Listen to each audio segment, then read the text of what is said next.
Alright, so we're moving into chapters 8 and 9. Up until now, we've kind of really focused on creating a facilitative condition for your client, groundwork for developing a good relationship with your client, and in chapters 8 and 9 are really going to focus on assessment, utilizing assessment skills and what that looks like and techniques. This week you'll have a polling activity, 2 video activities, a quiz, and a reflection activity, just so that you guys kind of have, heads up on, what to expect moving into the week. So moving into assessment, what I can't stress enough is the idea of meeting your client where they're at.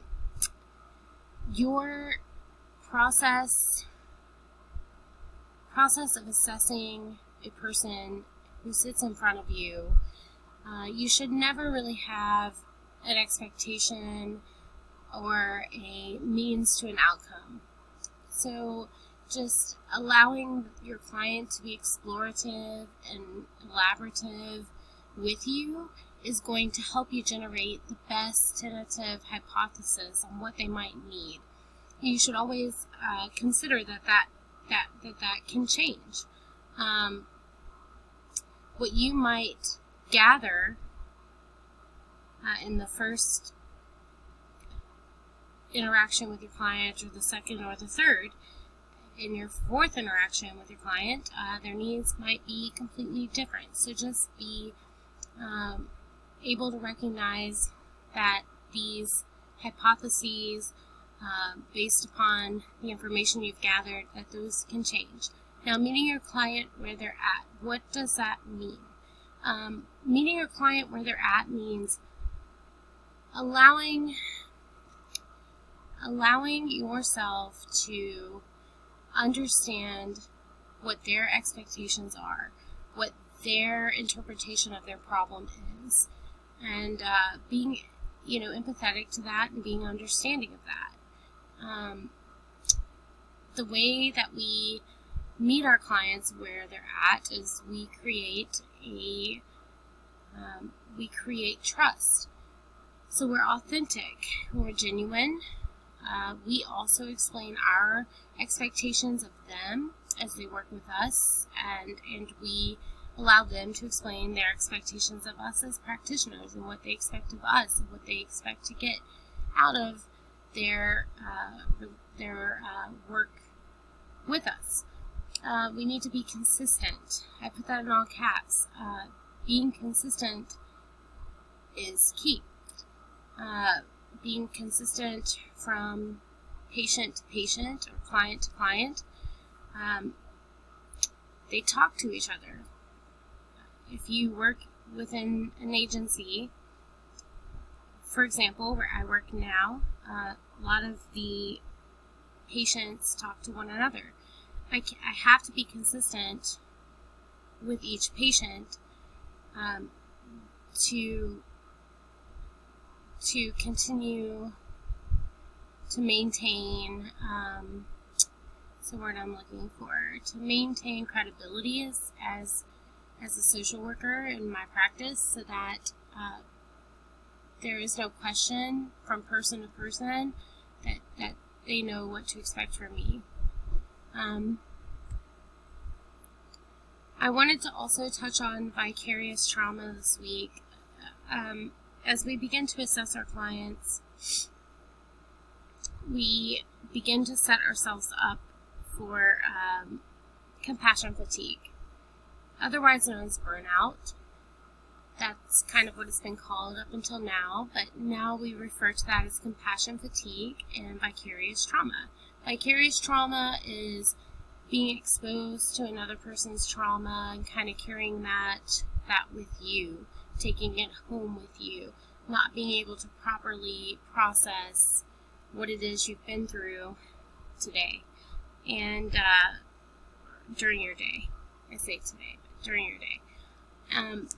I've attached a YouTube video that I hope that you watch.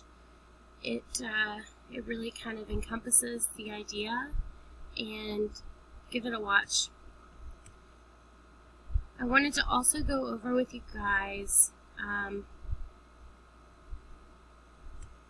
as you move through your assessments to begin to assess your clients, agencies are different. So from agency to agency, you'll utilize maybe different tools in the way that you assess your clients. So one tool that I utilize is the strengths and needs assessment. So when I sit down with a client, I go through with my client their strengths and needs, their family, at the family level. What are some strengths, interests, hobbies, natural resources?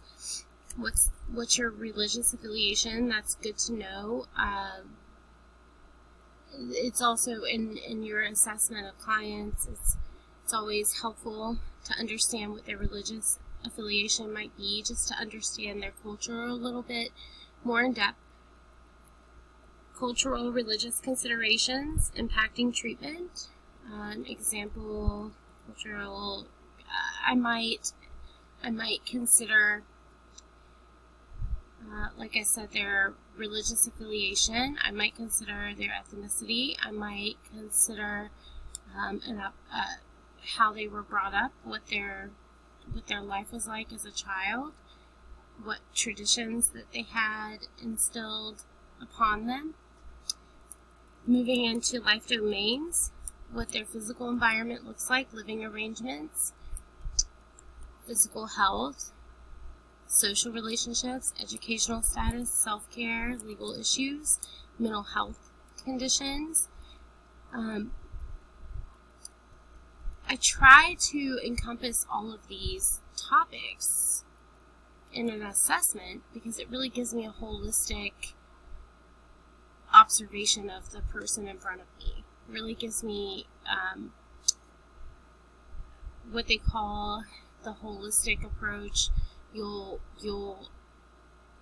be able to provide wraparound services to these individuals that you're working with, based upon all of these different areas of observation areas of assessment, right?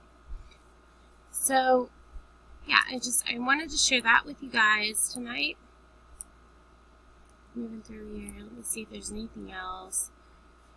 And then proposed service team members. It's always good to kind of understand who's working with who you're working with.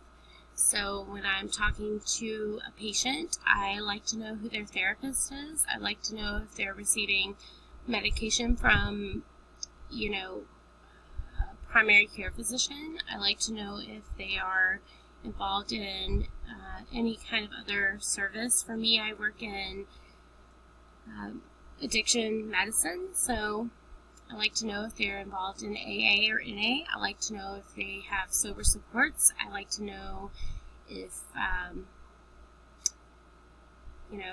if they've been in inpatient treatment. If so, when and where, and did they complete it? I mean, it could go on and on and on. But it serves me, and well, really, it doesn't serve me. It serves my client for me to know these things. So I understand their background. I understand where they're at. I understand, maybe their expectations moving forward based upon all of this information that I've gathered. Let me see if there's anything else here that I want to go over. It's kind of a quick one tonight. Like I said, give this YouTube video a watch. I think you're going to love it. I set up here and watched it myself, and I loved it. Let me go back to our page here, modules, go to, I also attached an assessment video, kind of an example of an assessment that maybe you guys might give it a watch. I know that a lot of you are interested in practicing social work right now and kind of understanding the practice of social work. And if you haven't had an internship, I talked to a student this week on the phone on Friday and encouraged her to maybe reach out to some agencies in the area, local agencies, that she might then be able to do some volunteer work. The importance of volunteer work, you will be given the opportunity of direct observation. You'll see clients interacting with practitioners, even if you're not the person interacting. It's always great to witness another practitioner in action.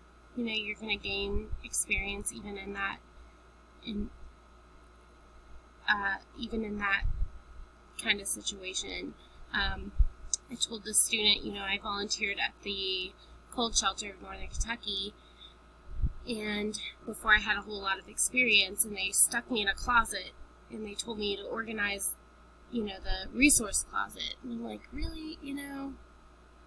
It's not what I wanted to be doing, right? I wanted to be interacting with people.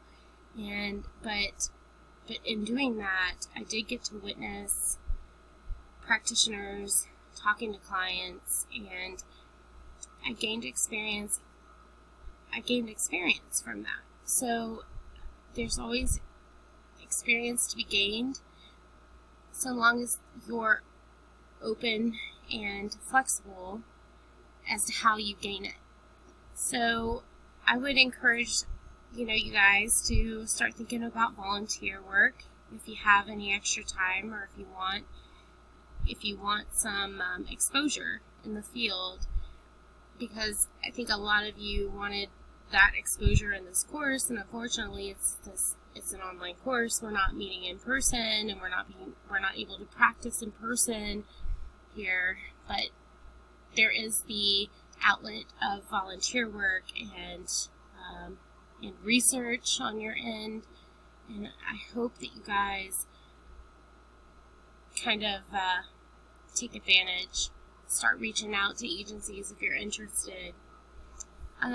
So that's all I really have for you this week. I hope you guys are well, and I hope you give these videos a watch. I think that they are tremendous examples. The one video on vicarious trauma, it's a TED Talks. I don't know if you guys watch TED Talks videos, but they're always pretty entertaining in my opinion. So you'll give those a watch, and make sure you complete chapters 8 and 9 activities by the end of the week. Like I said, it is a polling activity, 2 video activities, a quiz, and a reflection activity per chapter. So